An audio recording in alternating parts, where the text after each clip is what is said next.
Kalau kita mau pelebaran, mau nggak mau kita harus ngepras yang sisi kiri kalau dari arah Jember. Ini benar-benar alas ya, benar-benar hutan betul. belantara. Di mana di situ tingkat mobilisasi masyarakat sangat tinggi. Apalagi seperti di Gumitir itu menghubungkan beberapa kota kan gitu. Memang tidak bisa diundur lagi karena ini 2025 ini targetnya sudah harus selesai. Bukan hanya dampak ekonomi saja, dampak sosialnya juga tinggi. Masyarakat jangan hanya dijadikan penonton. Libatkan masyarakat dalam sebuah proses pembangunan. Alangkah baiknya jalur lintas selatan ini juga dikebut.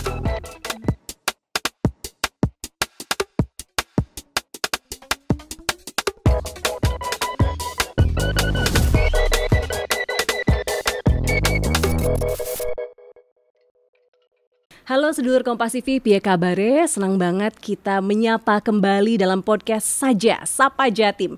Kita akan membahas soal informasi terkini di Jawa Timur dan tentunya kita juga akan membahas soal profil-profil atau narasumber-narasumber inspiratif yang kami hadirkan setiap minggunya. Dan kali ini kita sudah kedatangan tokoh inspiratif di Jawa Timur, yaitu Bapak Dr. Andes Haji Satib MSI. Assalamualaikum Bapak. Waalaikumsalam warahmatullahi wabarakatuh. Selamat pagi. Selamat pagi, senang banget Pak. Saya Virgianti Kusuma, perkenalkan. Kita akan ngobrol sama tokoh inspiratif di Jawa Timur kita kali ini, yaitu beliau adalah anggota Komisi D DPRD Provinsi Jawa Timur dan beliau juga Dapil 5 dari Kabupaten Jember dan Lumajang. Sebenarnya Pak, kita tuh akan ngobrol soal perbaikan jalur jalan Gumitir ya, yang lagi rame banget dan juga dampak sosial ekonominya. Tapi beda sama podcast lain, kita tuh nggak langsung ke topik. Jadi kita mau ngobrol dulu tentang Bapak dulu. Monggo, siap. Iya. Kalau saya baca Bapak ini kelahiran Malang, tapi lama dan banyak mengabdikan diri di Jember dan Lumajang. Bisa diceritain nggak Pak? Gimana kok bisa kecemplung ke Jember? Ya, karena kebetulan saya tuh gini Virgi, di Malang itu saya 4 bersaudara, kebetulan tinggalnya di desa. Kemudian juga pendidikan orang tua sangat terbatas sekali. Kemudian saya berkesempatan untuk kuliah. Akhirnya saya daftar di perguruan tinggi negeri di Malang, tidak diterima. Kebetulan diterimanya di Jember. Dan fakultasnya pun menurut saya aneh waktu itu. Loh, anehnya kenapa Pak? Karena gini, biasanya orang-orang itu ngambilnya kan ekonomi, teknik, terus yang lain-lain lah. Saya itu asal ngisi karena nggak ada yang ngarahin gitu loh. Karena pendidikan orang tua terbatas, akhirnya yang penting saya diterima di perguruan tinggi negeri gitu aja. Akhirnya saya ngambil Fakultas Sastra, jurusan sejarah. Sastra jurusan sebenarnya saya agak bingung Pak. Ini kan fakultasnya sastra, tapi kok ada jurusan sejarah? Kalau di universitas lain kan biasanya masuk sosial politik gitu ya. Tapi di sini justru masuk sastra. Masuk di sastra. Dari situlah. Dari situ akhirnya kami juga berpikir gini. Kalau yang lain-lain, kalau fakultas hukum atau ekonomi ketika keluar mungkin jurusan untuk kerjanya sudah jelas ya. Tapi kalau sastra, jurusan sejarah, kita bingung mau kerja di mana gitu loh. Karena bukan keguruan. Kalau keguruan, mungkin ke jadi guru kan gitu ya. Nah, kalau sejarah di keguruan ada di FKIP waktu itu gitu loh.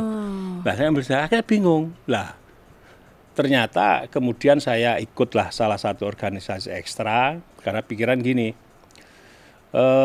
tidak semua pekerjaan itu selalu berhubungan dengan ilmu yang kita peroleh secara formal.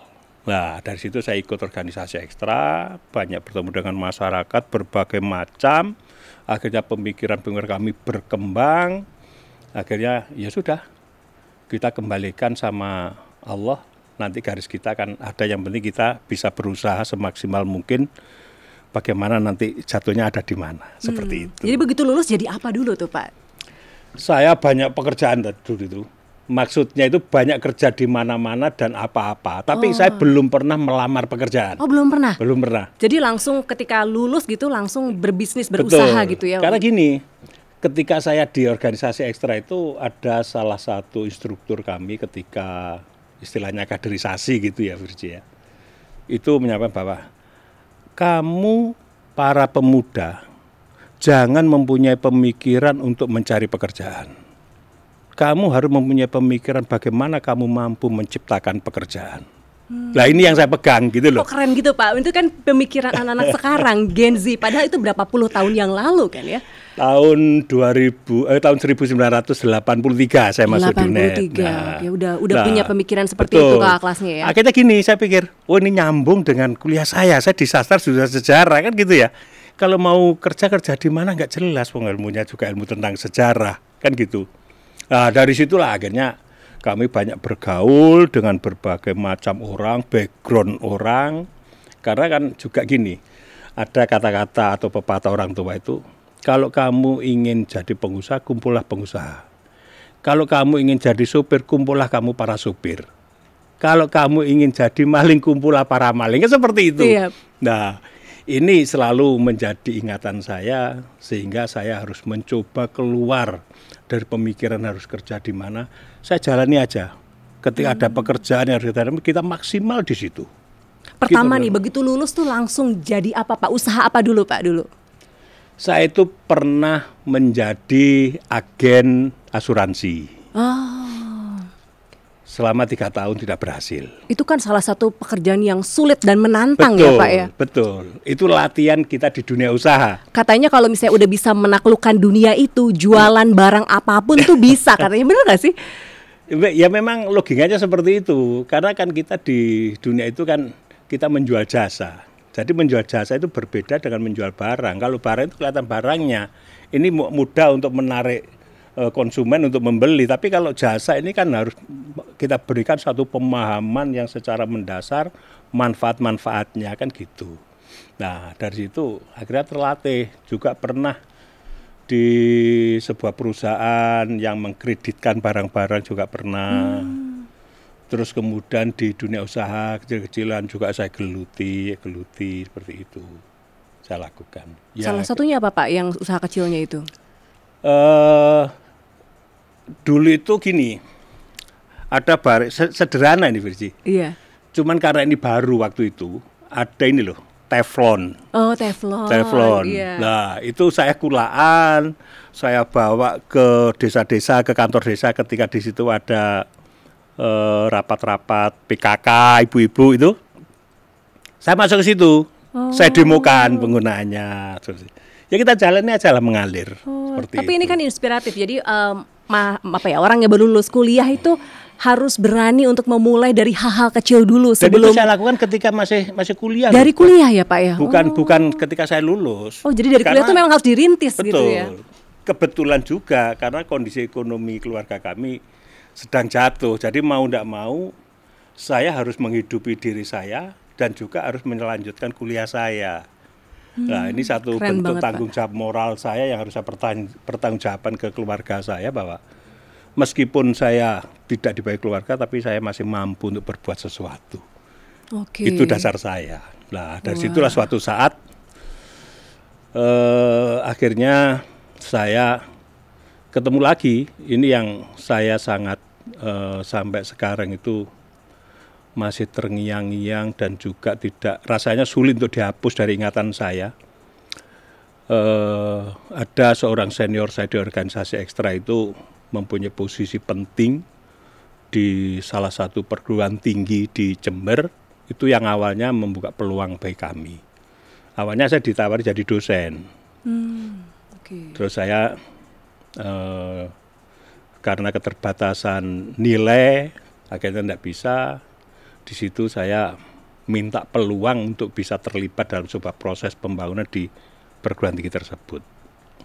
Jadi kasariku dari kontraktor cilik-cilian. Oh jadi itu awal mulanya. Awal mulanya di situ. Lah. Tapi saya belum punya perusahaan. Cuman kuncinya gini, saya masih ingat bahwa beliau itu pernah bicara ketika kaderisasi, jangan pernah kamu pemuda-pemuda ini mempunyai pemikiran untuk mencari pekerjaan dan bekerja. Ciptakan pekerjaan. Saya ingat itu, saya ingatkan beliaunya. Oh jadi langsung ditagih, Pak. Oke Pak, kita kan nggak mau cari kerja. Oke, ciptakan lapangan kerja. Betul. Saya minta proyek aja gitu ya. Kata itu masih zaman Orde Baru waktu itu, Orde Baru. Nah, kan itu kepercayaan. Iya. Saya kerjain. Yang penting saya tidak ingin mengecewakan orang yang membantu saya. Apapun yang terjadi, akhirnya dalam pekerjaan yang pertama saya rugi. Tapi tidak masalah. Kenapa ruginya? Ya, karena saya ingin mengerjakan yang terbaik. Jangan sampai orang tersebut gitu ya? Yang menjadi orang nomor 1 di sebuah universitas itu malu terhadap anak buahnya gara-gara merekomendasikan saya untuk dapat pekerjaan. Saya tidak ingin seperti itu gitu loh. Apapun yang terjadi harus saya pertahankan untuk belajar. Alhamdulillah ternyata juga dipercaya akhirnya. Ya akhirnya berkembang sampai punya perusahaan sendiri, termasuk akhirnya punya PT. Singkat cerita, alhamdulillah sudah berkembang besar sehingga saya bisa merintis usaha yang lain juga, khususnya di kaitannya dengan Pertamina. Waktu itu minyak tanah, terus kemudian konversi menjadi LPG. Alhamdulillah sampai sekarang saya masih menjadi salah satu agen LPG yang ada di Kabupaten Jember. Sampai itu. Dari mulai itu ya. Betul. Jadi berani nombok rugi tapi reputasi terjaga. Betul. Pas awal ya. Itu yang harus kita jaga karena kepercayaan gitu loh. Kepercayaan ini harus kita jaga. Lah kemudian 2019 ketika saya izin istri saya untuk nyalon DPR, disetujui, akhirnya saya nyalon, semua usaha saya tinggalkan. Sampai sekarang perusahaan saya sudah tidak ada yang jalan khususnya untuk konstruksi, tapi kalau agen tetap jalan. Kalau konstruksi sudah off semua, sudah saya bubarin. Nggak dialihkan gitu ke keluarga, ke istri, ke anak gitu? Kan akhirnya konflik kepentingan. Oh tetap aja ya keluarga ya? Tidak boleh. Kita harus konsekuen terhadap itu. Tapi kan enakan di bisnis bukan sih Pak, daripada masuk ke politik. Kalau politik kan udah jelas dijatah. Betul. Begitu. Kalau kita bicara duit, memang duit itu banyak di dunia usaha. Tapi kan menurut saya itu tidak semua orang itu duit itu segala-galanya. Meskipun segala-galanya butuh duit. Butuh duit banget Pak. Gitu. Kan kita tidak selamanya ya untuk duit. Kita kan harus punya sisi-sisi yang lain untuk berbuat sesuatu untuk masyarakat. Seperti itu. Kemudian 2019 kan mencalonkan sebagai anggota DPRD. Tapi sebenarnya karir politik kan bukan 2019 kan Pak. Betul, panjang sebelum itu. Dari 2006 Bapak sudah masuk ke Gerindra. Kenapa pilihan politiknya ke sana Pak? Ke Jadi Gerindra. Gini, saya itu mulai di mahasiswa kan sudah bisa dikatakan sebagai salah satu aktivis di organisasi ekstra. Kemudian lulus saya gabung salah satu partai politik. Lah, saya itu ya masih terngiang-ngiang ketika kaderisasi, katanya dengan politik seperti apa. Karena kan gini, semua partai politik itu baik, tidak ada yang jelek. Khususnya partai-partai politik yang diperbolehkan ikut pemilu. Kan gitu ya. Nah, semuanya itu, semua partai politik tersebut itu pasti endingnya adalah untuk kepentingan masyarakat, kesejahteraan masyarakat, kan gitu. Cuman partai-partai itu kan mempunyai program dan ideologi masing-masing.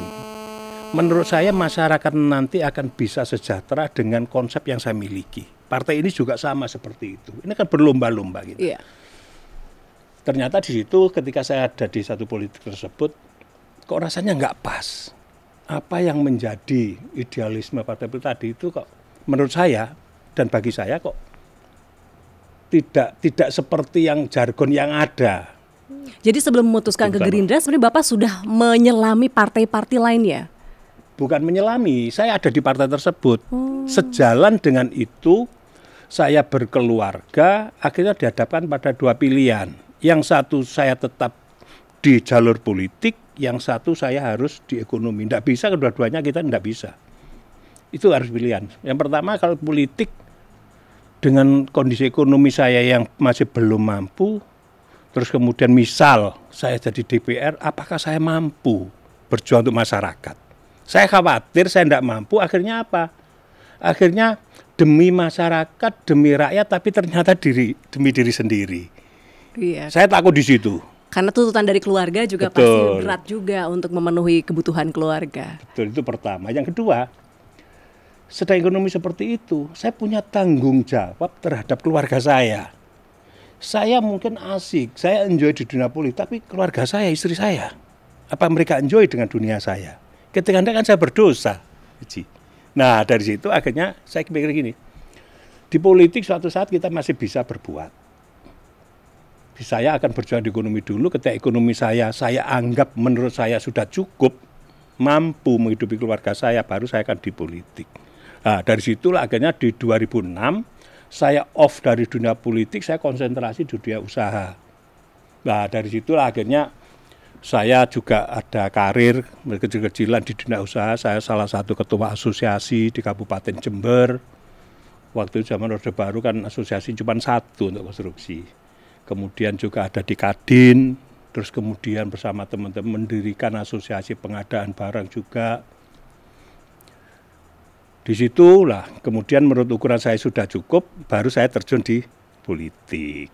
Jadi, tapi saya tidak mau jadi DPR, karena konflik kepentingan.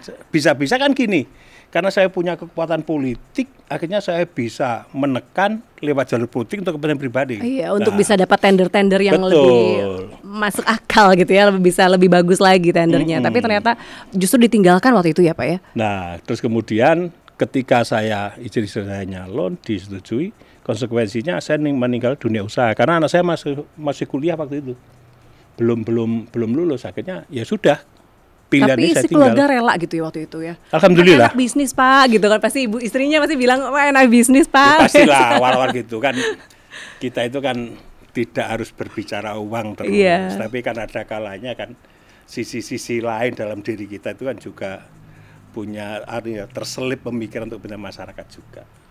Seperti itu Virgi perjalanan saya. Oh gitu, jadi makanya butuh waktu lama dari 2006 sampai di 2019 ya. Betul. Sampai betul-betul mantap nih ini meninggalkan semua bisnis kemudian masuk ke politik. Ya. Dan ada jadi Gerindra ini bisa dibilang salah satu partai politik yang ideologinya sesuai gitu Pak. Saya ya, kebetulan kan gini, setelah off 2006 saya kembali lagi ke politik 2010 itu di Gerindra. Nah, waktu itu saya haji yang kedua. Waktu di Tanah Suci ada salah satu teman yang nelpon, ketua partai Gerindra waktu itu Kabupaten Jember. Terus minta saya untuk mau jadi pengurus. Saya ngomong enggak mau saya gitu loh. Oh, tidak bisa tahan aja. Dipaksa. Ya, saya tak suruh nunggu pulang enggak mau. Ya sudah, enggak apa-apa, asalkan saya mau aja di penasehat. Nah, ditaruhlah di ketua penasehat. Saya tetap total, jadi penasehat, bukan penasehat terasa penasehat, tapi penasehat terasa pengurus harian. Oh, jadi tetap aktif gitu ya? Tetap aktif. Tetap nyemplung betul-betul. Mungkin itu terbaca dari pusat, akhirnya 2013 saya diminta menjadi ketua DPC. Akhirnya maulah ketua DPC. Waktu itu DPR Gerindra Kabupaten Jember dapat 3 kursi. 2013 saya ketua DPC, 2014 pemilu, alhamdulillah saya pimpin dalam 1 tahun Gerindra Jember jadi pemenang, dapat 9 kursi. Satu kebanggaan bagi saya bisa menorehkan politik di Jember, partai yang saya pimpin bisa menang di Jember. Nah, akhirnya di situ saya pandang sudah cukup lah. Saya punya anak buah jadi ketua DPR, punya anak buah menjadi ketua komisi dan bidang-bidang yang lain. Tapi ternyata dalam perkembangan tidak seperti apa yang saya pikirkan. Nah, dari situlah akhirnya kalau gini terus saya lebih baik saya sendiri aja tak nyemplung kayak gitu. Oh gitu, mungkin yang diamanahkan tidak sesuai dengan misi awal gitu. Bisa dikatakan seperti itu. Sehingga 2019 mencalonkan diri dan kemudian di DPRD 2 periode ya, 2019 ya, sampai insya Allah sampai 2029. Ini Bapak langsung masuk ke Komisi D ya sejak awal? Ya, saya di Komisi D karena kebetulan saya punya ilmu di situ gitu loh. Iya, Komisi D ini kan membawahi pembangunan, tata ruang, PU, pengendalian hidup, terus kemudian perhubungan, lingkungan hidup ya, tata tambang dan energi dan juga perumahan rakyat. Jadi memang cocok lah dengan karir ya, dengan pendidikan nggak cocok tapi dengan karir selama ini cocok. Ini lagi ramai banget Pak soal kalau di Jember ini saat ini kalau kita lihat di berita-berita ini semua terfokus pada jalur pembangunan Gumitir di mana 2 bulan jalur utama yang menghubungkan antara Jember dan Banyuwangi yang merupakan satu-satunya jalur vital harus ditutup untuk perbaikan jalan yang memang tidak bisa diundur lagi karena ini 2025 ini targetnya sudah harus selesai. Nah ini bagaimana update terbarunya Pak? Ya memang gini ya, kebetulan kan saya itu di DPRD Provinsi Jawa Timur. Kaitannya dengan jalan di Gumitir itu kan kewenangan pusat, jalan nasional. Jadi kalau jalan nasional itu untuk wilayah Jawa Timur dan Bali itu BPJN yang kantornya di Sidoarjo, wilayah itu. Kami tidak punya kewenangan atau kaitan langsung karena kebetulan saja saya berasal dari Dapil Daerah Pemilihan Jember dan Lumajang. Di situ adalah saya punya kepentingan juga kaitannya dengan masyarakat, mau tidak mau ya saya ikut berpikir juga. Pertama saya mengucap banyak-banyak terima kasih ke pemerintah pusat yang telah berusaha dalam rangka untuk meminimalisir kerawanan yang ada di Gumitir.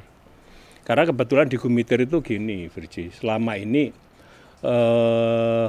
tanjakan dan tikungan itu sangat tajam sekali. Memang sangat perlu sekali dilakukan pelebaran. Kalau kita melakukan pelebaran mau tidak mau kita harus ngepras yang sisi kiri kalau dari arah Jember. Itu kan bukitnya sangat tinggi. Ya bukit, padahal sebenarnya nggak terlalu panjang ya Pak, 8 km. Tapi tekukannya ini ya Pak, sering longsor kemudian. Nah itu gimana tuh Pak? Sekarang kalau saya lihat kan sempat ada YouTube dari masyarakat gitu ya yang melihat update-nya sampai kira-kira beberapa belas jam yang lalu sebelum kita melakukan wawancara ini.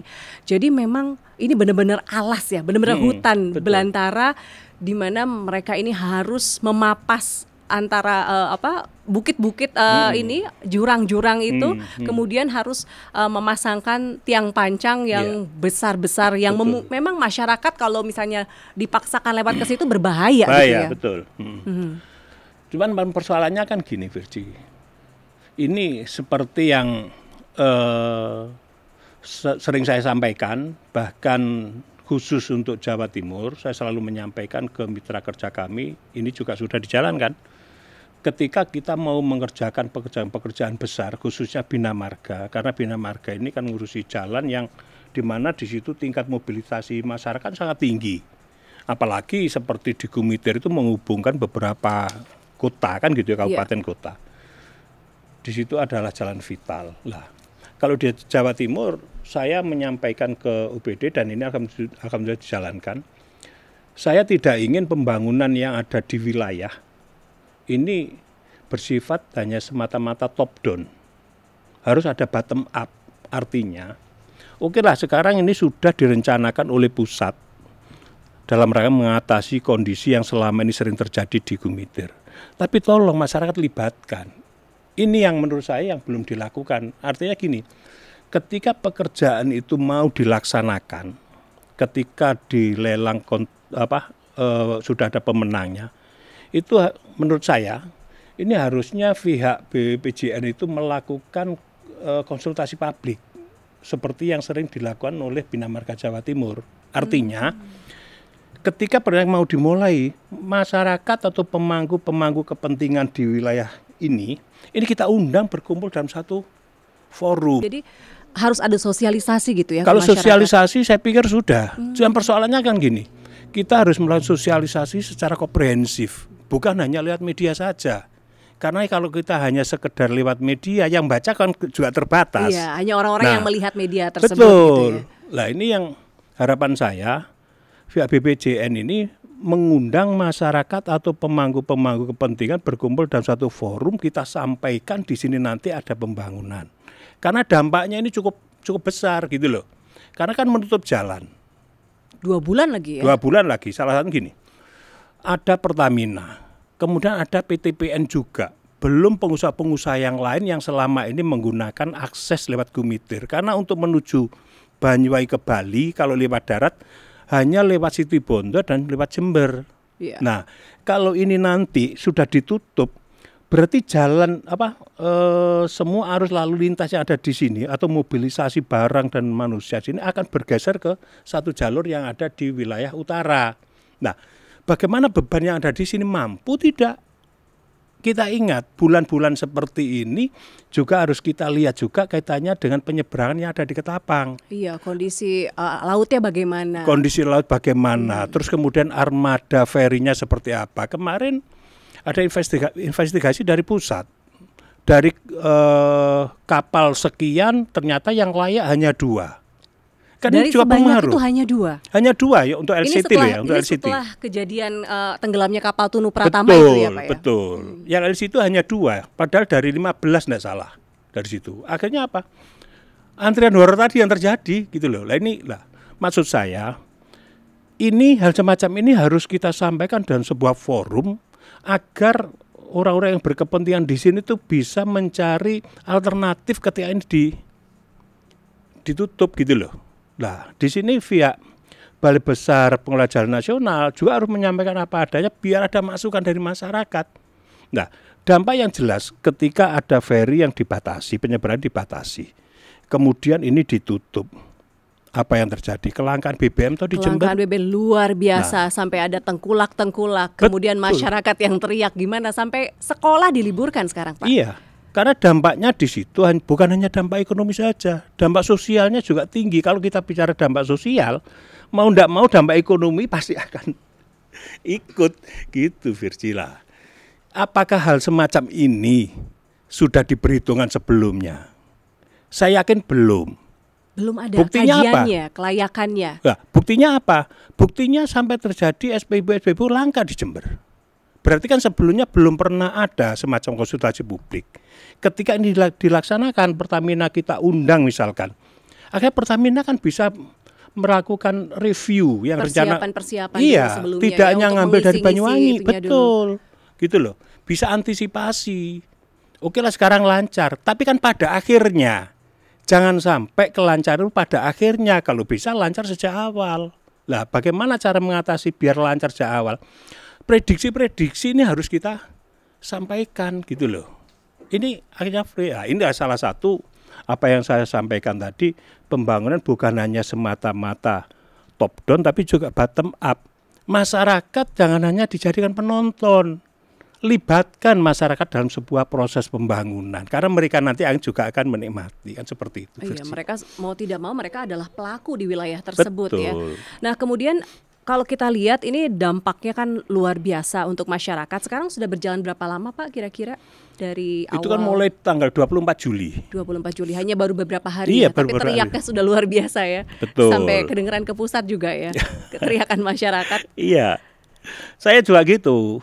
Jadi akhirnya namanya telepon itu ya enggak habis-habisnya berdering, banyak masyarakat. Kan masyarakat itu gini, Virgi. Masih enggak tahu kalau jalan kewenangan pusat. Taunya saya ada di Komisi D infrastruktur.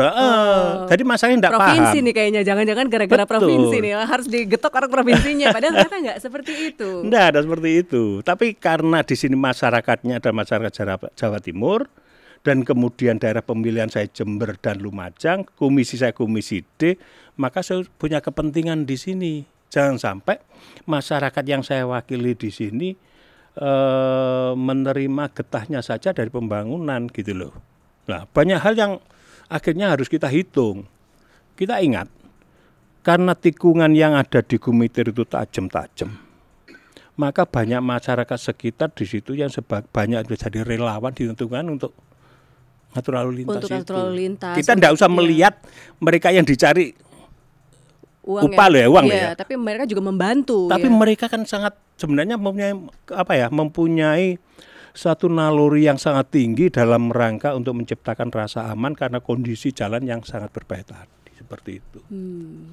Jadi memang dampak sosial ekonomi ke masyarakat itu kurang. Betul. Ya Pak, bisa dibilang ya. Ketika awal proyek ini sampai sekarang proses pengerjaan. Nah, ini yang saya tidak paham. Apakah sebelumnya belum pernah dihitung hal semacam ini kan gitu. Mungkin kalau sudah dihitung sudah. Lah sekarang kan gini, itu kita hitung sendirian atau melibatkan stakeholder yang lain kan gitu. Harusnya kan ya menurut saya harus melibatkan stakeholder yang lain. Jangan Jadi sampai dananya semua dari pusat, Pak, karena ini memang proyek jalan ya, nasional. Dananya pure dari pusat, daerah. Jadi dari masyarakat, dari kota maupun provinsi memang tidak ada ya? Tidak ada. Cuma persoalannya gini loh, Virgi, di sana itu. Memang kalau kita bicara jalan alternatif, itu masih ada jalan alternatif dari Jember, Bondowoso, Situbondo. Tapi persoalannya lagi kalau Jember, Bondowoso, Situbondo itu jalan provinsi, kewenangan kita. Cuma persoalannya di Bondowoso itu juga ada jembatan provinsi yang sekarang lagi dikerjakan juga. Sehingga kendaraan yang lewat di situ juga ada yang buka tutup. Yang kalau tidak salah tonasenya juga terbatas ya. Karena kan ini jembatan sementara milik provinsi, kalau tidak salah maksimal 15 ton nggak salah. 15 ton, betul. Sehingga kaitannya dengan kendaraan besar, ya harus muter lewat Lumajang, Probolinggo. Tapi di Kelaka juga ada jembatan tuh. Ya, Pak, ya? Leces. Itu kapasitasnya kan itu baru juga belum lama dilebarkan juga yang di daerah Leces itu saya sempat lewat ya. Itu apakah mampu menampung, karena di beberapa titik itu kan agak ada tanjakannya tuh Pak. Jadi sehingga kalaupun tidak dilewati mobil-mobil dengan tonase besar, itu udah mulai agak macet di situ di daerah Leces Probolinggo itu. Kalau untuk jalan utamanya dari Leces sampai Lumajang itu relatif sudah aman. Cuman persoalannya sekarang di Lumajang itu juga ada jembatan yang lagi diperbaiki, juga milik pusat. Nah, sehingga di situ juga buka tutup. Kalau pagi lancar, tapi kalau sudah di atas jam 1, ini juga antrian panjang juga. Jadi ketika ini menyiapkan jalur alternatif, ternyata jalur alternatif dua-duanya juga memang belum siap sepenuhnya gitu ya. Nah, maksud saya gini, oke lah, Gumitir ini memang jalannya sangat rawan kecelakaan ya, karena medannya seperti itu. Kalau kita hanya membebankan ke wilayah utara cukup berat juga, cara tanjakannya juga cukup tinggi, panjang, sehingga banyak kendaraan kendaraan besar-besar itu banyak mogok di pinggir jalan. Lah, sebenarnya saya juga ingin menyampaikan alangkah baiknya jalur lintas selatan ini juga dikebut. Nah, kalau jalur lintas selatan ini bisa tembus Jember Lumajang, Jember Banyuwangi, insya Allah meskipun ini mau ditutup total, nggak masalah ya Pak ya? Nggak masalah. Nah sekarang sudah sampai mana jalur selatan ini update-nya? Nah, kebetulan yang jadi permasalahan untuk Jember sampai Banyuwangi ini kan kita terbentur kaitannya dengan Taman Nasional. Nah ini harapan saya, karena Taman Nasional ini kewenangannya pusat, terus kemudian jalan lintas selatan juga kewenangan pusat, alangkah baiknya sama-sama koordinasi di atas gitu ya Pak lembaga ya? yang berarti koordinasi di atas dituntaskan sehingga masyarakat akan cepat bisa memanfaatkan jalur lintas selatan seperti ide awal dibikinnya jalur lintas selatan. Berarti ini luar biasa. Jalur lintas selatan tuh memang sudah sampai titik di mana ada Taman Nasional ya saat ini ya. Berarti kendalanya di situ. Padahal kan kalau dari saya kebetulan pernah melintas yang jalur lintas selatan dari wilayah Jawa Barat, kemudian di Yogyakarta, kemudian wilayah selatan Trenggalek ya. Itu sudah jalan semuanya, sudah selesai. Cuma tinggal di Taman Nasional itu ya. Ya ada beberapa yang masih belum tembus ya, khususnya di Malang Lumajang juga ada yang belum tembus, Lumajang Jember juga ada yang belum tembus, tapi enggak seberapa lah. Tapi yang paling tinggi itu kan antara Jember sampai Banyuwanginya, kaitannya berhadapan dengan Taman Nasional ini. Nah, kalau ini sudah tembus, maka jalan existing ini bisa menjadi jalan alternatif akhirnya gitu loh. Karena kan potensi wilayah selatan itu luar biasa Virgi gitu loh. Nah, nanti bisa kaitannya kan ini nyambung ke Banyuwangi wilayah selatan juga. Wilayah selatan Banyuwangi di situ ada Muncar, ada lain pelabuhan sehingga iso maksimal bisa pemanfaatannya. Ya. Ini Bapak bukan pertama kalinya di podcast mengemukakan soal pentingnya jalur lintas selatan. Di podcast sebelumnya di berbagai media Bapak juga aktif memberikan informasi bahwa ayo jalur lintas selatan dikebut. Begitu ya Pak ya? Nah itu bagaimana sejauh ini responnya dari masyarakat maupun dari pusat? Ini kan dalam rangka untuk menjaga atau mengeliminir tingkat kesenjangan ekonomi antara wilayah utara sama selatan. Tapi kalau ini sudah tembus, malah bisa-bisa utara itu bisa ketinggalan dari selatan. Karena wilayah selatan itu potensinya luar biasa, baik potensi laut, potensi wisata maupun sumber daya alam yang lain itu luar biasa ini gitu. Dan kondisi jalannya juga jauh sekali ya. Kualitasnya yang jalur lintas selatan ini sebenarnya jauh lebih bagus dibanding yang utara. Karena yang utara kan memang sudah lebih lama dan ada bolong-bolong di berbagai tempat gitu Pak. Ya mungkin karena frekuensi kendaraan yang lewat aja. Kalau selatan kan memang masih jarang ya lewat. Tapi yang harus kita apresiasi oleh selatan itu kaitan dengan wisata-wisata luar biasa. Karena itu nanti kalau bisa jalan, ini mau ndak mau akan juga merubah karakter dan perilaku masyarakat.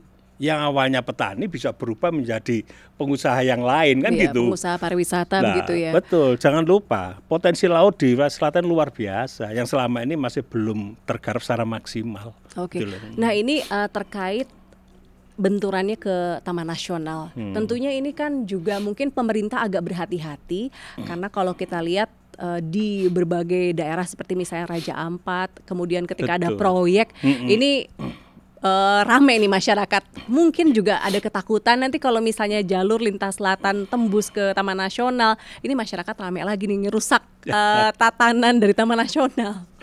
Saya pikir ya tidak sebanding lurus ya dengan Raja Ampat ya. Karena kan ini kaitannya dengan untuk fasilitas umum, bukan jalan, tambang ya. Bukan tambang. Ya memang pada akhirnya nanti tambang-tambang yang ada di wilayah selatan kan bisa tereksploitasi kan gitu ya.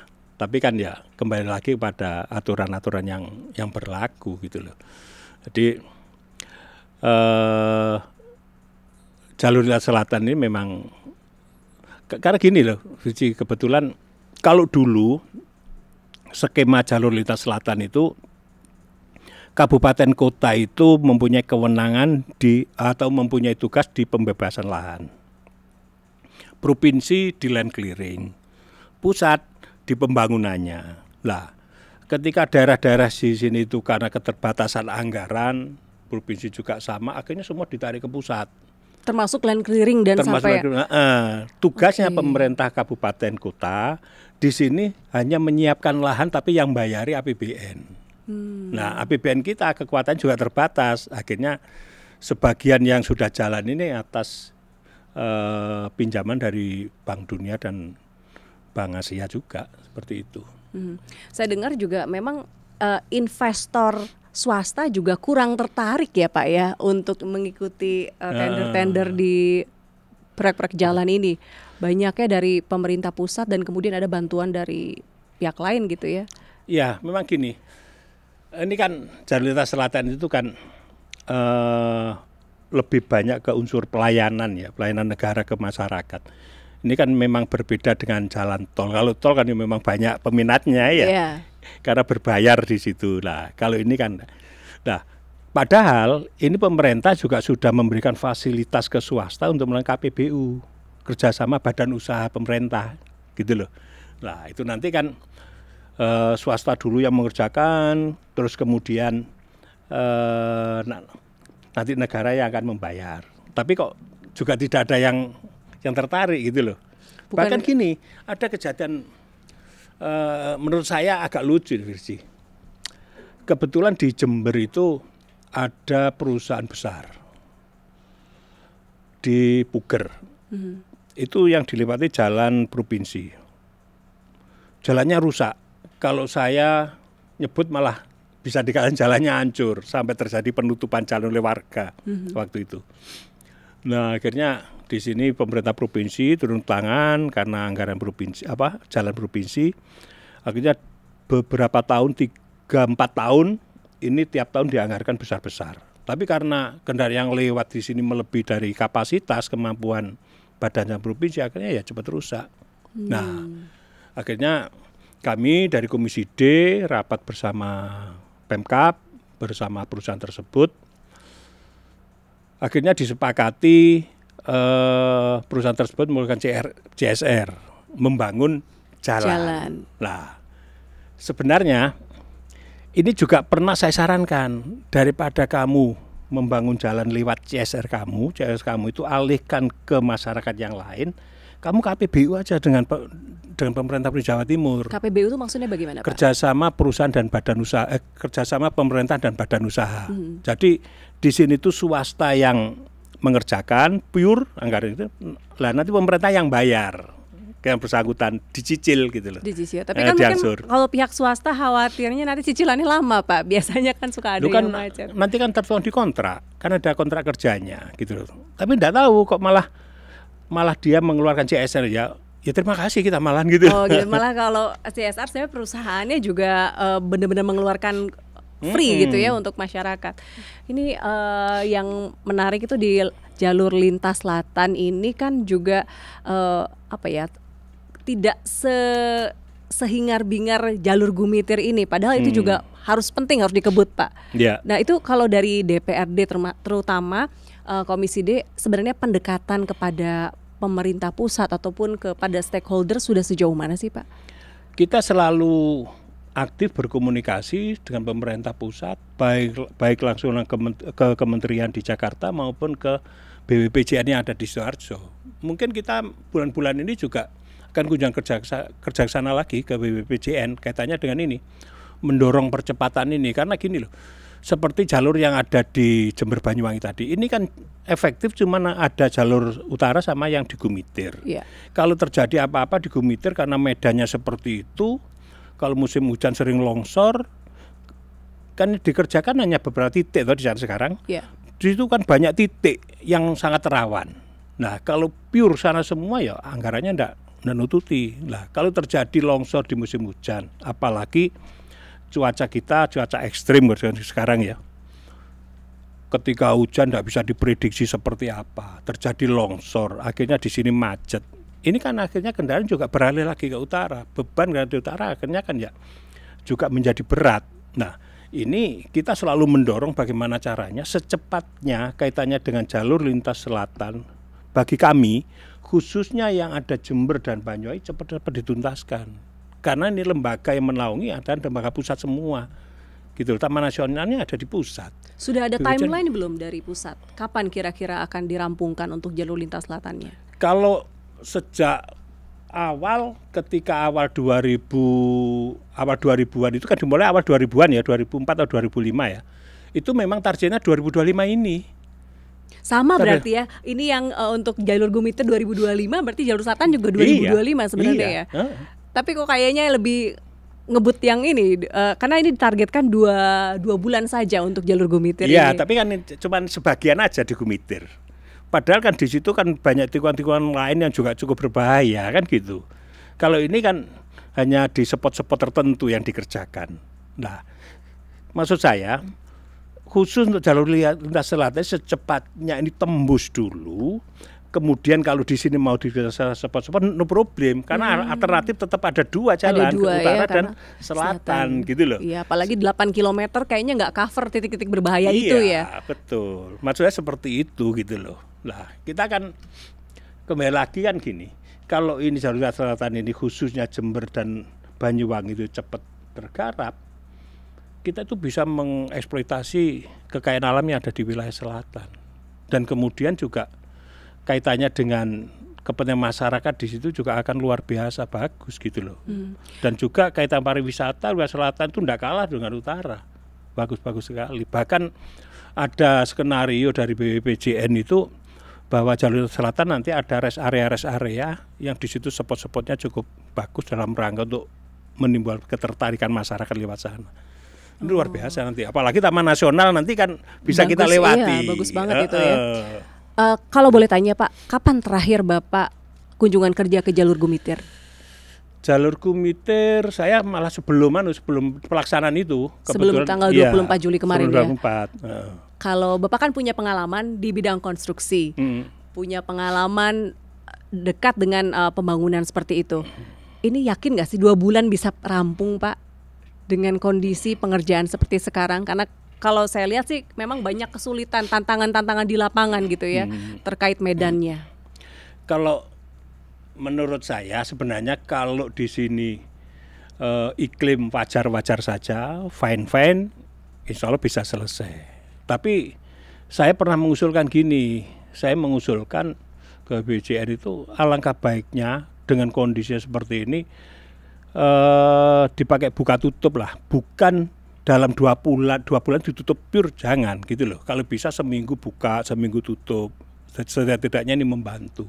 Kalau tidak bisa harus tutup total, silakan tutup total. Tapi kalau bisa di sini mungkin sistem kerjanya harus kita rubah.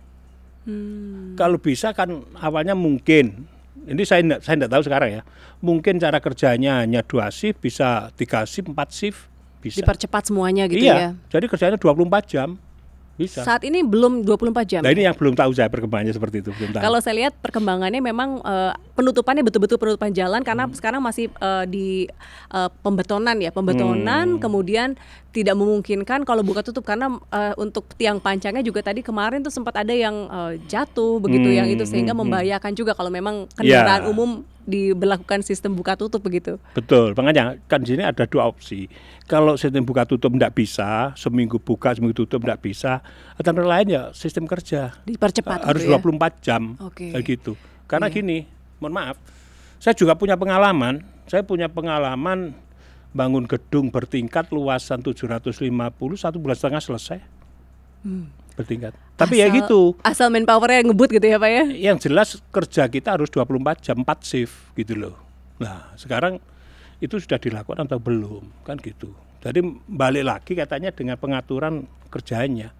Bagaimana schedule kerjanya dilaksanakan oleh pihak rekanan, kemudian pihak konsultan pengawalnya sejauh mana mereka itu bisa mencatat progres harian sehingga di situ betul-betul dipacu. Sama yang penting Pak, dananya sudah turun atau belum sehingga proyek ini bisa berjalan maksimal? Loh, kalau dana kan selalu on time. Sudah ada, selalu sudah on time. Ada. Ketika kontrak sudah diteken, anggaran pasti on time, tidak mungkin enggak. Gitu loh, udah ada. Tergantung cara kerja rekanan tadi itu. Gitu jadi loh. tinggal pelaksanaannya aja ya? Betul, itu pertama. Yang kedua, ya mudah-mudahan cuacanya baik. Betul, karena sekarang kan cuaca ekstrim ya. Iya, anomali cuaca terus. Betul. Harusnya kemarau, ternyata tahu-tahu hujan deras. Iya. Sehingga korbannya juga di wilayah Jawa Timur, bagian timur lah, seperti Jember, Bondowoso, Situbondo yang biasanya musim-musim gini banyak orang nanam tembakau, akhirnya banyak yang nanam, yang tidak nanam. Kemudian yang nanam kena hujan, akhirnya juga banyak yang mati. Seperti itu. Gitu. Bapak terakhir, apa yang ingin Bapak sampaikan kepada para pendukung Bapak di Jember dan juga Lumajang untuk menenangkan mereka menghadapi situasi yang tidak mudah ini saat ini dengan adanya kondisi penutupan jalur Gumitir? Ya, jadi persoalannya kan gini, ini ibaratnya nasi jadi bubur ya. Nasi jadi bubur, sekarang bagaimana caranya bubur yang tidak semua orang senang tadi itu mau tidak mau bubur harus kita pakai senang dan kita makan bersama-sama. Meskipun rasa tidak enak harus tetap kita makan. Artinya mari masyarakat Jember khususnya di wilayah Jember Timur dengan kondisi ada sekarang ini harus kita terima demi kepentingan yang lebih panjang di depan. Karena dengan selesainya pekerjaan ini nantinya akan bisa mengeliminir tingkat kemacetan. Saya paham di sana banyak warung-warung pinggir jalan akhirnya tutup. Ini mudah-mudahan 2 bulan kalau bisa tidak sampai 2 bulan pekerjaan selesai sehingga masyarakat bisa beraktivitas seperti sedia kala, tambah lancar, keamanan tetap terjaga seperti itu. Oke, satu lagi Pak, kalau misalnya Bapak punya kesempatan untuk berbicara dengan para pemangku kepentingan di pusat, apa yang ingin disampaikan? Yang saya sampaikan, saya ingin kaitannya dengan pembangunan yang ada di Indonesia ini, setidak-tidaknya kita lakukan konsultasi publik sebelum pelaksanaan. Sehingga kita mampu mendengar suara-suara masyarakat dan menerima masukan-masukan dari masyarakat terhadap lancarnya pembangunan yang akan kita kerjakan. Karena pembangunan itu sendiri kembali lagi untuk kepentingan masyarakat. Sehingga masyarakat merasa dilibatkan. Oke, terima kasih banyak Bapak sudah memberikan begitu banyak informasi, pencerahan untuk masyarakat. Siap. mengenai kondisinya kenapa sulit sekali untuk mengurai kemacetan dan juga antrian BBM di Jember terutama. Mudah-mudahan informasi yang disampaikan ini bisa sedikit memenangkan masyarakat dan juga bisa memberikan inspirasi untuk masyarakat Jawa Timur. Matur nuwun sangat Bapak Dr. Andes Haji Satip MSI, anggota Komisi D DPRD Provinsi Jawa Timur, Dapil Jatim 5, Jember dan Lumajang. Saya Virjanti Kusuma pamit dulu. Sampai ketemu lagi di podcast saja Sapa Jatim episode-episode selanjutnya. Sampai jumpa. Terima kasih.